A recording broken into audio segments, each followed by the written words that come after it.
Welcome to Washington Today on C-SPAN Radio for Friday, November 18, 2022.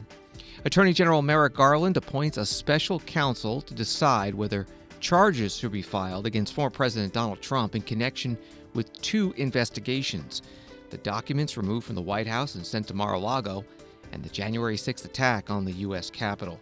Attorney General says a special counsel will avoid any appearance of a conflict of interest since Donald Trump has announced he's running for president in 2024, and Joe Biden has said he intends to be a candidate for re-election. The White House responding to House Republican plans to investigate President Joe Biden and his son Hunter's overseas business dealings. The Republicans allege there is evidence of fraud, tax evasion, and other crimes. White House saying the claims are politically motivated attacks. Democratic Congressman Jeffries of New York officially announcing his candidacy for House Democratic leader in the next Congress, one day after Speaker Nancy Pelosi said she would not run again as leader. With the current number 2 and number 3 House Democrats also not seeking more terms, officially the candidacies announced in those races as well: Catherine Clark of Massachusetts for whip, and Pete Aguilar of California for caucus chair. Vice President Kamala Harris condemning North Korea for its latest ballistic missile launch, a missile that reportedly could hit anywhere in the continental United States and carry a nuclear warhead. Vice President speaking in Thailand during an economic summit. And on Capitol Hill, the Capitol Christmas tree has arrived. It's a 78-foot red spruce harvested from the National Forest in North Carolina. National Forest Service says the tree is affectionately named Ruby. This from the Washington Post. Attorney General Merrick Garland has named a special counsel to oversee the criminal investigation into former President Donald Trump's possible mishandling of classified documents at his Mar-a-Lago club and residence, as well as key aspects of the January 6th investigation. Attorney General Garland announced his decision Friday afternoon, tapping Jack Smith, a longtime federal prosecutor who has in recent years been working at the International Criminal Court at The Hague. The announcement comes 3 days after former President Donald Trump formally declared himself a 2024 candidate for president. That from the Washington Post. Here is the full 7-minute statement from Attorney General Merrick Garland. I'm here today to announce the appointment of a special counsel in connection with two ongoing criminal investigations that have received significant public attention. The first, as described in court filings in the District of Columbia, is the investigation into whether any person or entity unlawfully interfered with the transfer of power following the 2020 presidential election or the certification of the Electoral College vote held on or about January 6, 2021. The second is the ongoing investigation involving classified documents and other presidential records, as well as the possible obstruction of that investigation, referenced and described in court filings in a pending matter in the Southern District of Florida.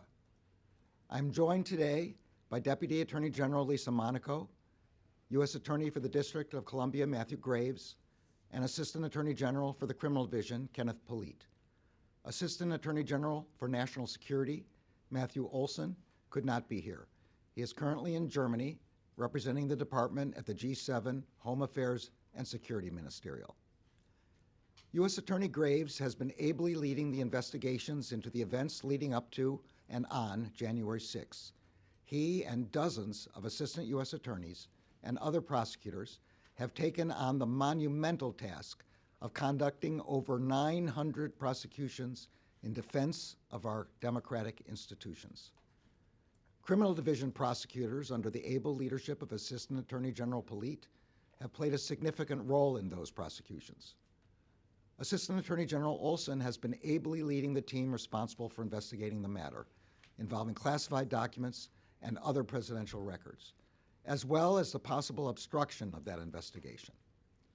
All of the career prosecutors assigned to these matters are conducting their work in the best traditions of the Department of Justice. I also want to recognize the efforts of the many FBI agents and other law enforcement personnel who are assigned to these matters.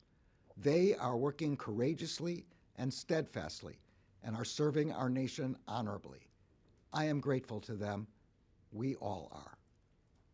The Department of Justice has long recognized that in certain extraordinary cases, it is in the public interest to appoint a special prosecutor to independently manage an investigation and prosecution.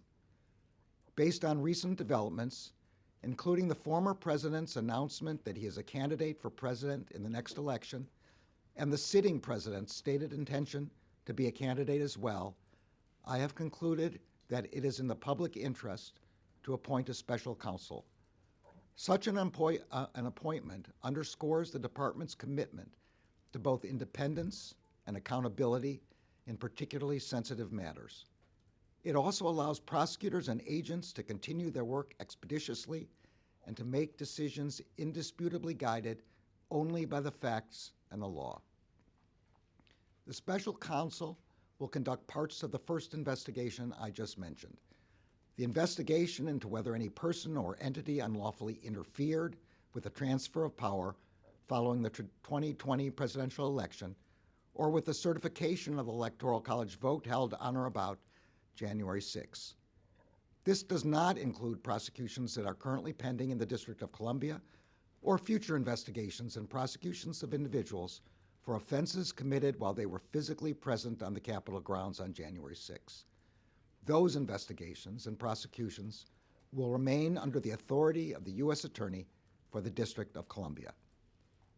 The special counsel will also conduct the investigation involving classified documents and other presidential records, as well as the possible obstruction of that investigation. Today, I signed an order appointing Jack Smith to serve as special counsel. The order authorizes him to continue the ongoing investigation into both of the matters that I have just described and to prosecute any federal crimes that may arise from those investigations. Mr. Smith is a veteran career prosecutor. He began his prosecutorial career in 1994 as an assistant district attorney with the New York County DA's office. In 1999, he became an assistant U.S. attorney for the Eastern District of New York, where over the course of 9 years, he prosecuted matters ranging from gang murders of police officers to civil rights violations. From 2008 to 2010, he served with the International Criminal Court, where he supervised war crimes investigations. In 2010, Mr. Smith returned to the Justice Department to serve as chief of the Public Integrity Section, where he led a team of more than 30 prosecutors who handled public corruption and election crimes cases across the United States. In 2015, he agreed to serve as the first assistant U.S. attorney for the Middle District of Tennessee, later becoming the acting United States attorney. Most recently, Mr. Smith served as a chief prosecutor for the special court in The Hague, charged with investigating and adjudicating war crimes in Kosovo. Mr. Smith will begin his work as special counsel immediately and will be returning to the United States from The Hague. Throughout his career, Jack Smith has built a reputation as an impartial and determined prosecutor who leads teams with energy and focus to follow the facts wherever they lead. As special counsel, he will exercise independent prosecutorial judgment to decide whether charges should be brought. Although the special counsel will not be subject to the day-to-day supervision of any official of the department, he must comply with the regulations, procedures, and policies of the department. I will ensure that the special counsel receives the resources to conduct this work quickly and completely. Given the work to date and Mr. Smith's prosecutorial experience, I am confident that this appointment will not slow the completion of these investigations. The men and women who are pursuing these investigations are conducting themselves in accordance with the highest standards of professionalism. I could not be prouder of them. I strongly believe that the normal processes of this department can handle all investigations with integrity. And I also believe that appointing a special counsel at this time is the right thing to do. The extraordinary circumstances presented here demand it. Mr. Smith is the right choice to complete these matters in an even-handed and urgent manner. Thank you all. Mr. Attorney General, will you pledge to release any written report? Attorney General Merrick Garland at the Justice Department making that statement, not answering any reporters' questions. Again, naming that special counsel in two ongoing investigations, one involving the taking of documents, some classified from the White House, and they end up at former President Trump's Mar-a-Lago home in Florida. The other dealing with aspects of the January 6th Capitol attack investigation. The former president, Donald Trump, responding in an interview with Fox News Digital. He said, "I've been going through this for 6 years. For 6 years, I've been going through this, and I'm not going to go through it anymore. And I hope the Republicans have the courage to fight it. I've been proven innocent for 6 years on everything, from fake impeachments to former special counsel Robert Mueller, who found no collusion. And now I have to do it more. It's not acceptable. It is so unfair. It is so political. I'm not going to partake in it." The statement from former President Trump in the interview with Fox News Digital goes on, "I have never heard of such a thing. They found nothing. I announce, and then they appoint a special prosecutor. They found nothing, and now they take some guy who hates Trump. This is a disgrace and only happening because I am leading in every poll in both parties." That statement, part of the statement from former President Donald Trump to Fox News Digital. At the White House, Press Secretary Karine Jean-Pierre asked whether the White House got a heads up. Is the President aware of the Attorney General's decision to name a special counsel to oversee the investigations into former President Trump, and is there any reaction from him to that decision? So just first, I can just tell you, no, he was not aware. We were not aware. As you know, the Department of Justice makes decisions about its criminal investigation independently. We are not involved. We have not been aware about this particular investigation or any criminal investigation. I would refer you to the Department of Justice on any questions on this. But again, we were not given advance notice. We were not aware of this investigation. Any reaction from the President? No reaction. Again, this is going to be up to the Attorney General, up to the Department of Justice as it relates to a criminal investigation. But I can tell you that the President was not aware, we were not aware, we were not given advance notice, and I would refer you to Department of Justice. The White House Press Secretary Karine Jean-Pierre taking reporters' questions. The special counsel, one of the investigations that counsel will be looking into is the attack on the U.S. Capitol January 6, 2021, during the counting of electoral votes from the 2020 election. A member of the House Select Committee investigating that attack, Jamie Raskin, Democrat from Maryland, giving an update today on the committee itself and a final report that may be issued. We always knew that our committee would end at the end of this Congress because we're a select committee. All the select committees expire at the end of Congress. And, you know, the House, unlike the Senate, ends after 2 years. The Senate is a continuing body. You know, we're going to make sure that all of our materials are preserved for historical safekeeping. We're going to publish our report, which will go into minute detail about what exactly happened in the attack on the 2020 presidential election and the attempt to overthrow the result, and then eventually to force the House and the Senate and the Vice President to do the bidding of Donald Trump. So I'm still working on some parts that I'm working on. All the members are working on it, and the staff's still working on it, and so we got a few more weeks to go. And I hope that just as the hearings were a landmark event in the history of public hearings by Congress, that this report will also have a significant effect on public opinion and understanding. But we're going to make sure that none of this is swept under the rug. Congressman Jamie Raskin, Democrat from Maryland, a member of the House Select Committee investigating the January 6th attack on the Capitol, a discussion today about progressive policy and the Constitution held at Georgetown University Law Center. House Republicans on the Oversight and Reform and Judiciary Committees announced on Thursday their intent to investigate the overseas business dealings of Hunter Biden, son of President Joe Biden, and they said more importantly and primarily the involvement of President Biden himself. The Republicans say whistleblowers have pointed to evidence of defrauding the United States, tax evasion, violating several laws, and money laundering. C-SPAN covered the Thursday news conference. The video is available at cspan.org.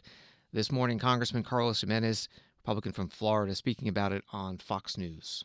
Even if it's a one-seat majority, it's everything, but it gives you all the chairmanships. It gives us the ability to subpoena, to look into the administration, oversight, all of it. And so, yeah, things are going to change. You saw some of that yesterday. Mm-hmm. The investigations that we're going to be doing, Jim Jordan and Comer are going to be looking into the Hunter Biden. Really not Hunter Biden, the president himself, because it really all leads back to the big guy. the big guy. And that's really what's troubling, has troubled me for a while, is President Biden's role in the entire, Biden family, business. Congressman Carlos Jimenez, Republican from Florida, today on Fox News. White House counsel's office putting out a statement saying that instead of working with President Biden to address issues important to the American people, like lowering costs, congressional Republicans' top priority is to go after President Biden with politically motivated attacks chock full of long-debunked conspiracy theories.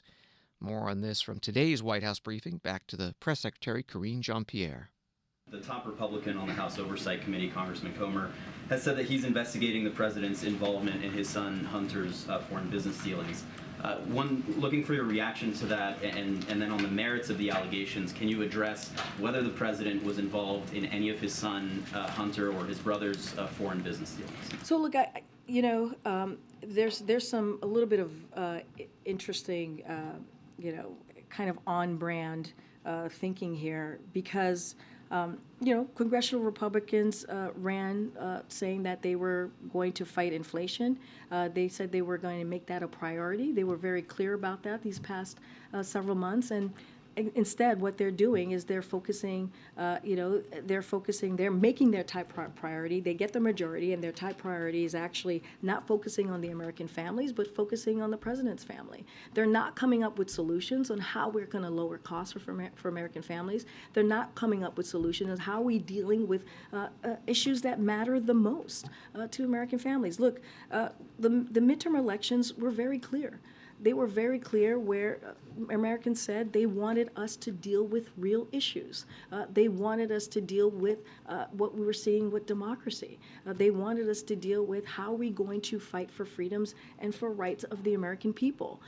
And so that's not the first thing, that the top priority that they lay out is an investigation on the president's family. Look, my colleagues in the White House counsel's office are handling these threats of investigation by the House Republicans. So when it comes to specific allegations, I would refer you to them. I'm not going to get into specifics of what that might look like or anything else that's related to this. On camera as it relates to the merits of any of these allegations, because I've been very can speak clear. to them, but not on camera. I've been very clear. It's like, Republicans said that they were going to, during the midterms, they were going to fight inflation, right? They said that they were going to deliver for the American people, that they were going to actually do things that give relief to the Americans. And what they're doing instead, their top priority when they get majority, is to talk about investigating the president's family, instead of doing what they said that they would do, is giving support to American families. That is what we're seeing.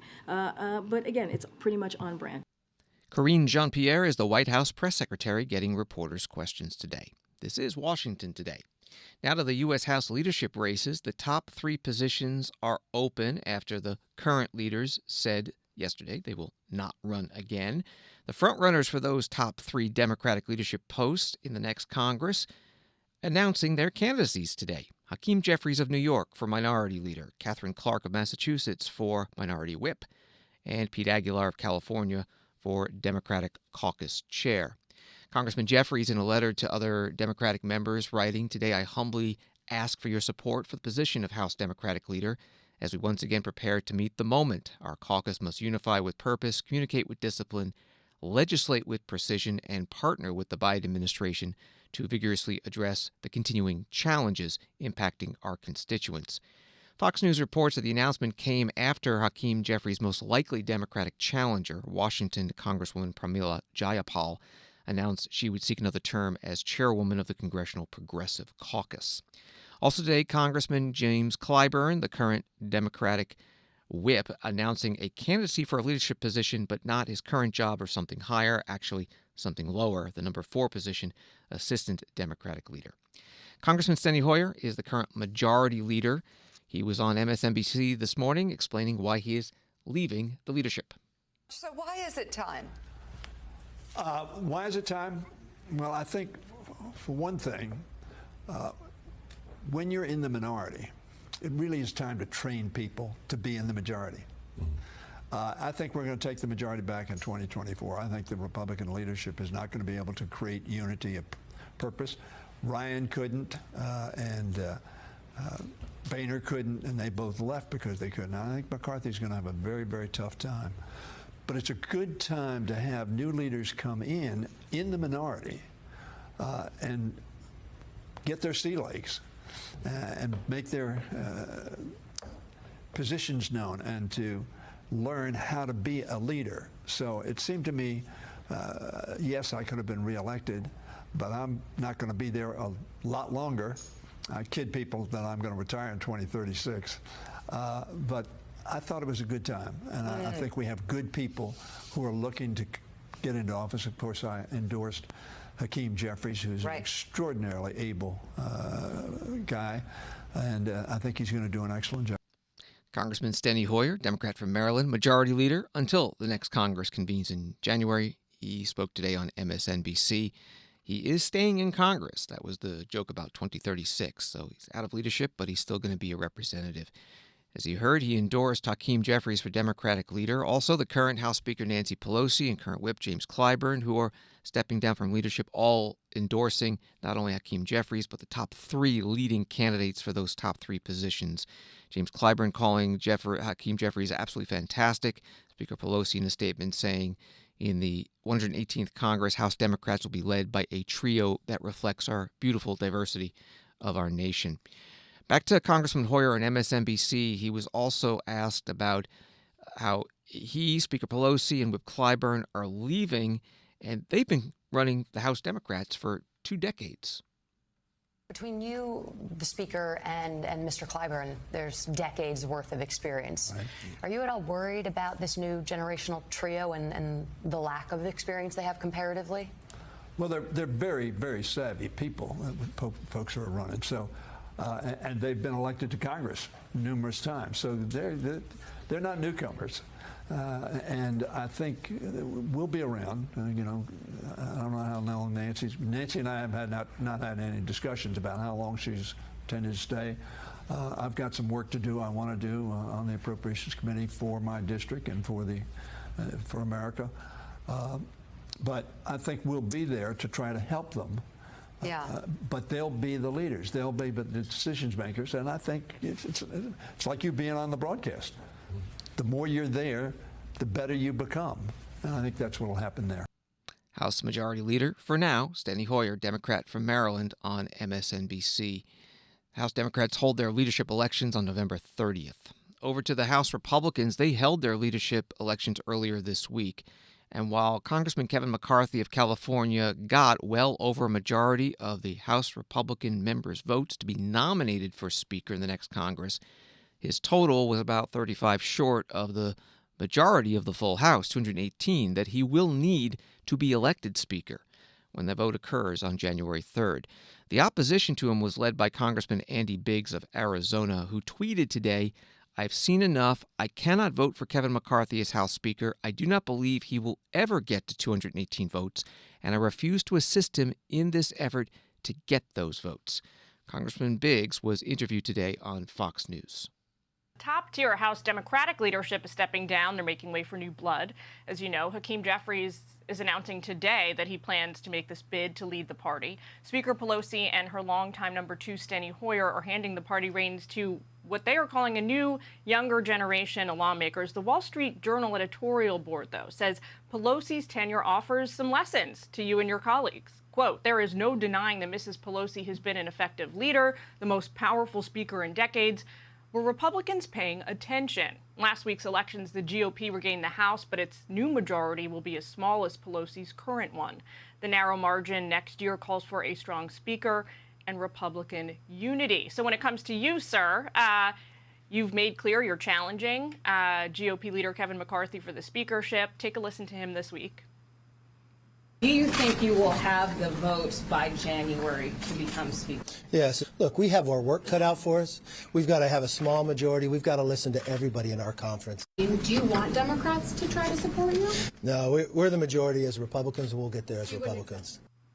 You say that you are not going to be part of that small majority. Here's a quote from your op-ed out today. "I cannot vote for Kevin McCarthy as House Speaker." Talk to us about that. Yeah, look, one of the things that we would do if we were going to truly unify is we would move power away from the center. One of the things that the Wall Street Journal fails to understand is that Nancy Pelosi actually consolidated and centralized power to herself so that most decisions in Congress rest on 4 people, the Republican and Democrat leaders in both the House and the Senate, and the rest of us were expected to go along. I do agree with Kevin McCarthy that it's going to be all Republicans voting for all Republicans. That's what's going to happen here. But I'm not sure Kevin's going to get the 218. That's where he and I disagree.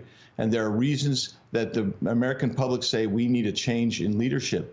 And they do say that. There isn't any place I go, whether it's in my district, in the state, or around the country, literally hundreds of times every year when people don't make that the #1 issue. Are you going to give us new leadership? And why do they say that?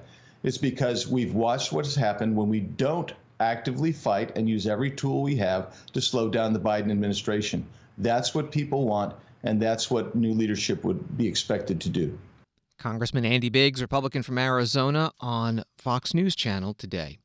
President Joe Biden just back from a long overseas trip, talking today about the economy with business and labor leaders. Some were in person, some attending virtually. President speaking from the Eisenhower Executive Office building next to the White House. I just got back from an overseas trip where I spoke in Egypt at the COP27, the United Nations Climate Conference, and then to the leaders of the ASEAN countries in Cambodia. We also met with Indo-Pacific allies, including a trilateral meeting with Japan and the Republic of Korea, and with President Xi in Bali, as well as the leaders of the G20 and the countries with many of the largest economies in the world. It was clear to me, and I think to most people in those meetings, that the United States is as well or better positioned than any nation in the world to lead the world on the economy in the years ahead. And there's a strong sense from all the leaders of the world of the strength of the American economy, and we've seen the willingness to want to work together and also here at home. We had an extraordinary 2 years of progress from the American Rescue Plan, the Bipartisan Infrastructure Law, Inflation Reduction Act, and the CHIPS and Science Act. But what I'm most excited about is that people are starting to see the impact of these legislative achievements in their own lives. We're just getting started.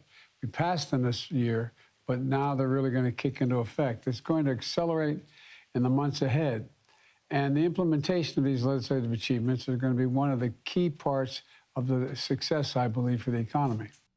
President Biden speaking from the Eisenhower Executive Office building, part of a conversation with business and labor leaders. The White House says attending the CEOs of Carrier and Kaiser Permanente and Ford Motor Company, and from the labor unions, the heads of the Food and Commercial Workers Union, United Automobile Workers, and Service Employees International. Wall Street today, the Dow up 199, but closing the week down. NASDAQ up 1 point, S&P up 18. The U.S. House and Senate return this week for a post-election lame duck session, a time to finish up the final work of the Congress, especially a government funding bill. Current funding expires mid-December. Also a time when newly elected members come to Washington, D.C. for orientation sessions, and members who have retired or were defeated for re-election say their goodbyes. On Wednesday, Senator James Inhofe, Republican from Oklahoma, gave a farewell speech on the Senate floor. He said that bipartisanship is possible because over the years, he's done it. Senator Hatch's farewell speech in 2018, he reflected on the striking shift in polarization and partisanship of the Senate, and he yearned for the days members finding common ground and breaking bread together. Orrin reflected in his farewell speech. He said, could two people with popular opposite beliefs and from vastly different walks of life come together as often as Teddy and I did? And the answer is yes. Conservative Republicans and liberal Democrats come together today, all the time and will of the future, but you may not hear about it because it's not newsy. The media doesn't really care if everybody loves everybody. Then there's Barbara Boxer, and not too many people who are making their last talk about members of the other party, but I would do this. I've shared this story many times with you all about how former Senator Barbara Boxer of California, and I worked together for many years as chair and ranking members of the EPW committee to get things done. Now, you can't get two more ideologically different senators than Barbara and me. Barbara, a proud Democrat of the most far left state in the nation, and me, a proud Republican from the most conservative state in the nation. But we were able to see past our ideologically differences and to work together, and we did. We got stuff done. We passed landmark legislation from highway bills like the FAST Act, the Frank Lautenberg chemical safety bill. You remember that. Most of the people are still remembering that. We did it, and we did it time and time again. Senator James Inhofe, Republican from Oklahoma, farewell speech on the Senate floor on Wednesday, referring to Democratic Senator Barbara Boxer, former senator from California, and he referred to the EPW committee, that's Environment and Public Works. Senator Inhofe, first elected to the Senate in 1994, retiring this year at age 87, one of 7 senators to retire this year, 6 Republicans and 1 Democrat. Washington Today continues in a moment. There are a lot of places to get political information, but only at C-SPAN do you get it straight from the source. No matter where you are from or where you stand on the issues, C-SPAN is America's network. Unfiltered, unbiased, word for word. If it happens here, or here, or here, or anywhere that matters, America is watching on C-SPAN, powered by cable.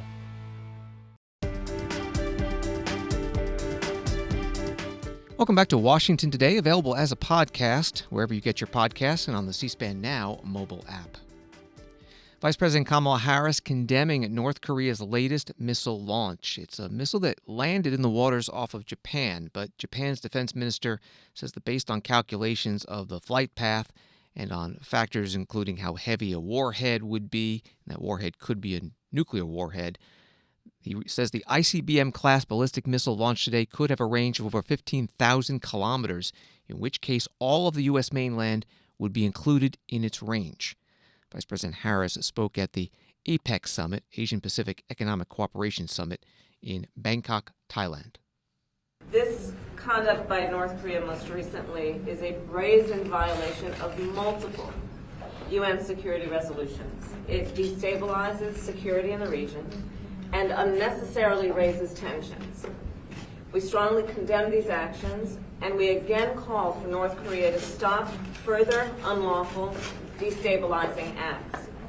On behalf of the United States, I reaffirm our ironclad commitment to our Indo-Pacific alliances. Together, the countries represented here will continue to urge North Korea to commit to serious and sustained diplomacy. Vice President Kamala Harris at the APEC Summit in Thailand.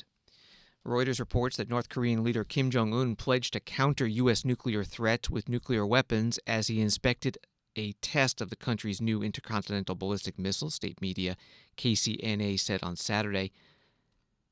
Attending the site with his daughter and wife, he said that threats from the United States and its allies pursuing a hostile policy prompted his country to substantially accelerate the bolstering of its overwhelming nuclear deterrence.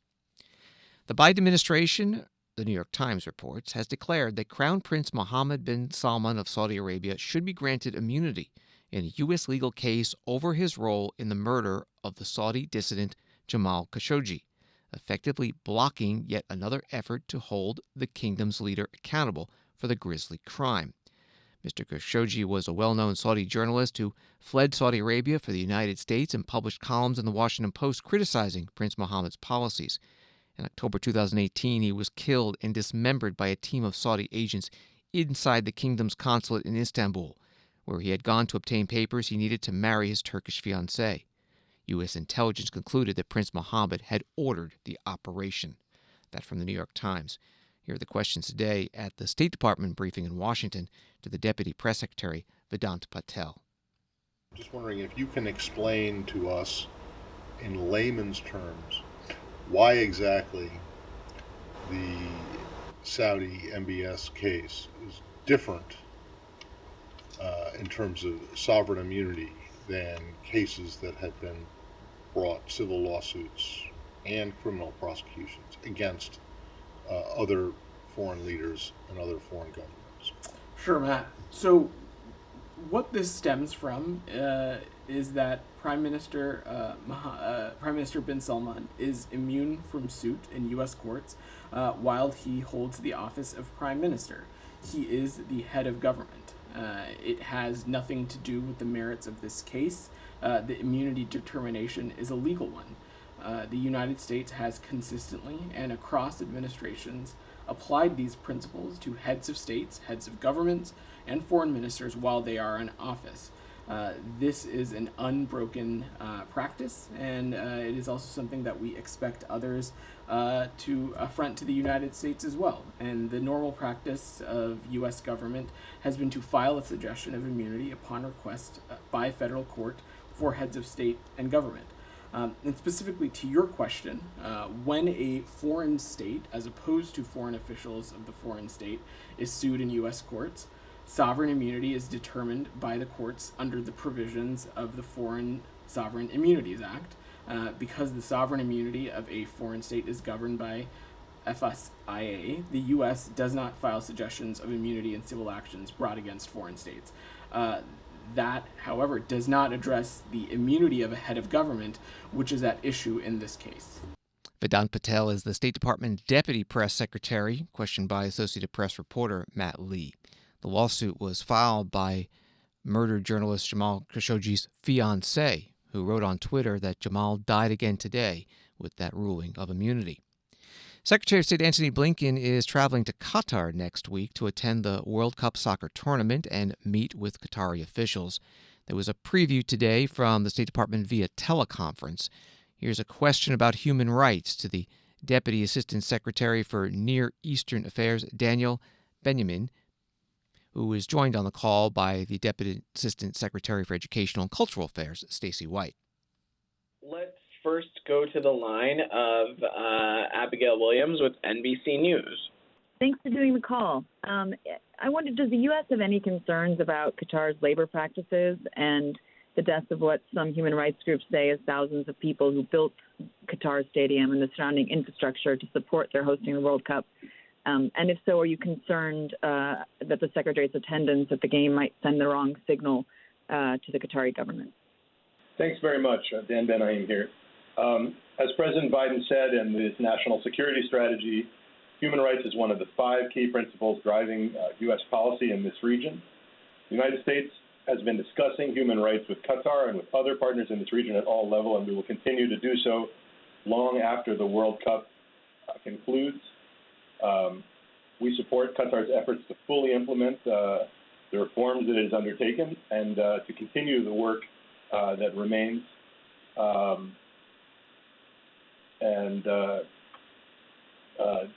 That is a conversation that we have been having with the Qatari government and will continue to have with the Qatari government. Thanks. Let's next go to the line of Jennifer Hansler with CNN. Thanks for doing the call. Just to follow up on Abigail's question, do you intend to raise specific concerns around the World Cup with the Qatari government, given that there are these reports around their labor practices? And then separately, are there any plans to meet with any Taliban officials while you're in Doha? Thank you. Labor issues, as I said, have been a regular topic in our ongoing conversations with the Qatari government in the run-up to the Cup, and will remain so, including a visit by our Undersecretary of State, Azra Zaya, out to Qatar. And on the second question, I don't have anything for you. Hey, Jennifer, we do not have any plans. State Department teleconference voice at the end was Vedant Patel, the Deputy Press Secretary, and briefing about Secretary of State Antony Blinken's trip to Qatar next week. Daniel Ben-Haim, Deputy Assistant Secretary for Near Eastern Affairs. Qatar is a strategic partner of the United States, hosting a large number of American troops at an air base that's headquarters of U.S. Central Command and the U.S. Air Force Central Command. This is Washington Today. It's the beginning of the holiday season in Washington, D.C. A tractor-trailer truck with a very large Christmas tree arriving at the U.S. Capitol today.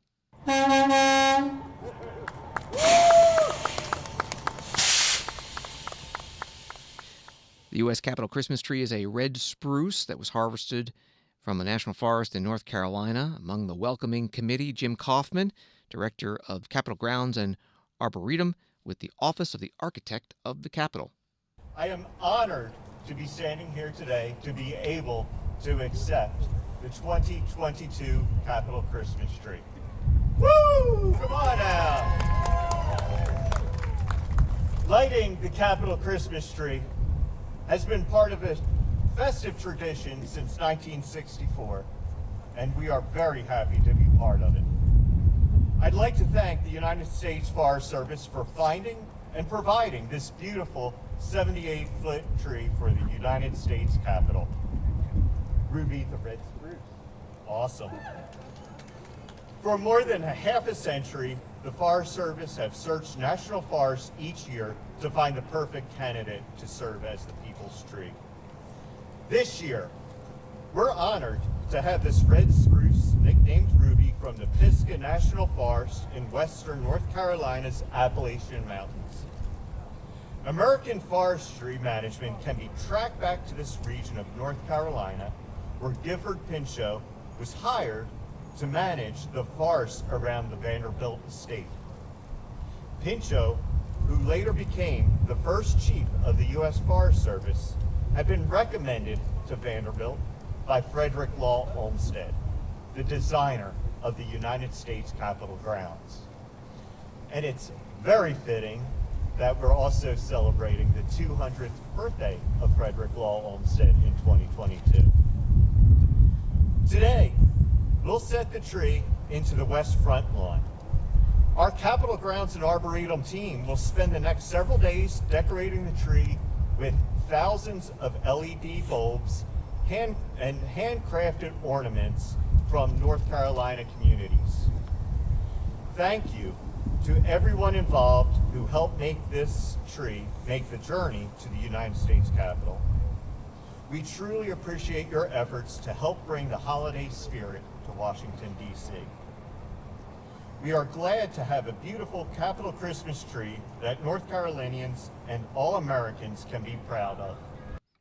Jim Kaufman is Director of Capitol Grounds and the Arboretum, the Architect of the Capitol's office. Speaking on the west lawn of the U.S. Capitol today, the arrival of that Capitol Christmas tree, as you heard, nicknamed Ruby. And that tree will be lit on November 30th. And by the way, over at the White House on Monday, the First Lady Jill Biden will be receiving the White House Christmas tree. Also on Monday, the president will be doing the annual pardoning of the turkeys ahead of Thanksgiving. We'll be covering that as well on the C-SPAN networks. Thanks for listening to Washington Today. Sign up for C-SPAN's evening newsletter word for word to get the latest stories in Washington sent to your inbox every day. You can subscribe at c-span.org/connect. Have a good night and weekend.